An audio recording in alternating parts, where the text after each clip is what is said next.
Isaias 8. Unya, giingnan ako sa Ginoo, pagkuhag usa ka dakong papan o politiki niining mosunod nga mga pulong. Iya kini ni Maher sa Laihasbas. Bahin niinim nagkuha ako mga saksi nga mao sila si Urias nga pare ug si Zacarias nga anak ni Jeberekias. Og nakikilawas ako sa akong asawa og nanampon siya og nanganak og batang lalaki. Unya miingon kanako ang Ginoo, nganli siyag Maher sa Lalhasbas kay sa dili pa ang bata makalitok og papa o mama. Sakmiton sa hari sa Assyria ang bahandi sa Damasco ug sa Samaria.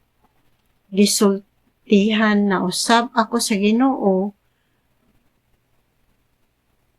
tungod kay gisalikway man ining mga tawhana ang mga tubig sa Siloe nga nagdagayday og kay nahadlok man sila kang Hari Rezin o kang Hari Peka. Ipaatake ko sa hari sa Assyria o sa iyang kasundaluhan ang Juda. Musulong sila sama sa bulog sa tubig sa Euphrates nga muawas sa kadaplinan niini. Unya mopadayon kini pagbulog sa tibok Juda ug mosanap hangtod nga matagaliog ang iyang giladmon ug matabunan ang tanan.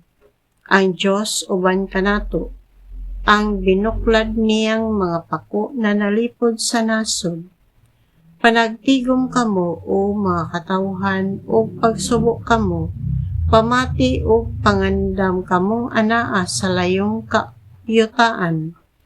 Pagsabot-sabot kamo apan kawang lamang kini, sulti bisag unsa, apan dili kini magpulos kay ani ang uban kanamo ang Dios.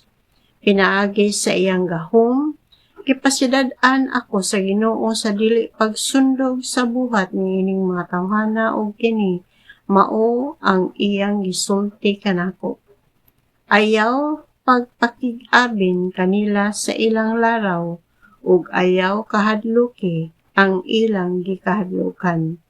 Apan ako ang Ginoo nga labing gamhanan, mo'y angay mong kahadlukan kay ako balaan man. Ako ang imong dalangpanan ug ang bato nga kapandulan sa mga banay sa Israel o sa Juda. Usa kalitag alang sa Jerusalem, daghan ang mapandol, matumba og magupok, malitag sila o hidakpan.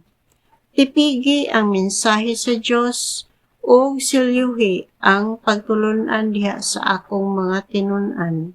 Misalig og milaom ako sa Ginoo nga wala mahimuot sa iyang katawhan.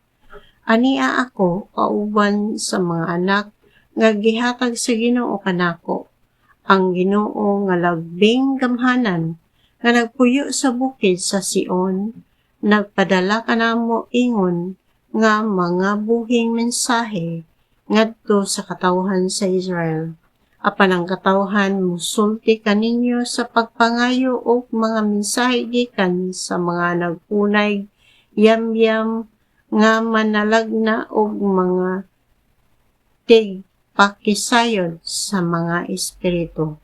Moingon sila ang mga tao mangayo gayud og mga mensahe gikan sa mga espiritu o magpakisayod sa mga patay alang sa mga buhi. Kinahanglan tubagon ninyo sila, pamati sa gitudlo sa Ginoo kaninyo, ayaw kamo pamati sa mga tigkonsulta sa mga patay kay ang ilang isulti dili makaayo kaninyo. Ang katawhan maglatagaw nga subo o gutom, og tungod sa ilang kagutom masuko sila og muhangad sa langit og tunglohon nila ang ilang hari og ang ilang Dios. Bisag asa sila mutan-aw, kaguul og kangit-ngit lamang ang ilang makita og ibanlog sila ngadto sa naglugitom nga kangitngitan, apan dili na batiog kasubo ang nagantos kaniadto.